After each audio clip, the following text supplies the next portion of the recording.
want to first off tell people that there was a study that was done by WSU here in Washington State, and we studied 10 different houses over a 3-year period.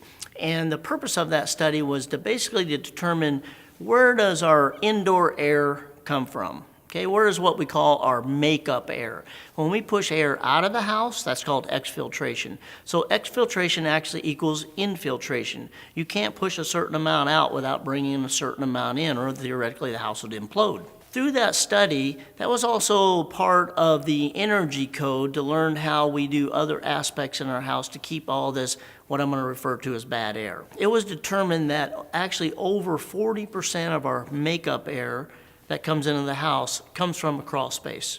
So if you have a crawl space, which most people probably do, and I'd probably say a majority of the people never go in their crawl space because they don't want to know what's in there. But they do know what's in there. It's probably not healthy. They don't want to breathe it. But in the actuality, 40% of your air from a house that has a crawl space, over 40%, is actually coming into the house.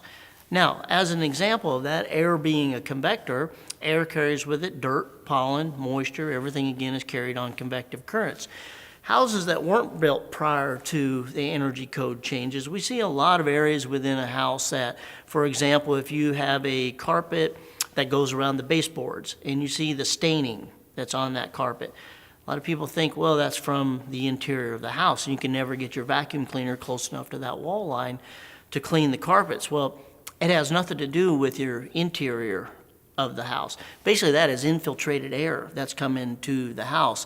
And because it's come in through those wall lines, that air is brought with it, what?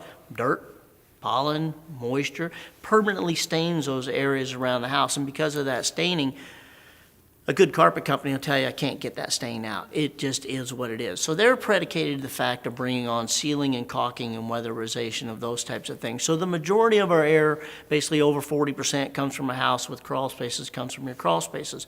There are other areas. If you took, for example, around your doors, around your windows, even as minimal as it may seem, even the light plate fixtures or the plates that are over on your plugs and things like that on the wall, if you were to take the back of your hand and put your back of your hand up to that fixture, especially when the wind is blowing, let's say 10 miles an hour or greater, so a nice little breeze. If you put the back of your hand up against that, which is the most sensitive part of your hand, you'll be able to feel air moving through there. So now here where we live in Washington State, we know that we heat our houses more than we cool our houses. So because of that, any air that we're introducing into the house is air theoretically that we have to heat, right? So the more that we could keep out of the house, the better. So as a consumer tip, I would tell you that all your wall outlets, the fixtures, the light switches, all those types of things that you can access, you can actually take the cover plates off and you can go down to the local hardware store, Lowe's, Home Depot, Ace, whatever it is, and you can buy these little foam pads that actually you can put behind those areas, and that'll help cut down the air that's actually coming in through the house through those types of areas. Another area that we deal with a lot of times as far as air infiltration coming into the house, if you have a house that you have a, let's say, a furnace, where you have the ducts in the floor, the ducts in the ceiling, that type of thing. If you looked around those duct areas, if you actually pulled the grill off and looked where that metal boot comes up through the floor, and you'll notice probably where that metal boot comes through the floor that it's not very well attached to the sides of the wood members that are on all four sides of that rectangular boot. You could caulk around those edges as well. Now again, after 2012, 2013, when the energy codes came in, it's basically a requirement now for energy contractors to basically do that weatherization and sealing. But we deal with a lot of homes that are pre-2012, 2013, when the energy codes actually started coming into more effect.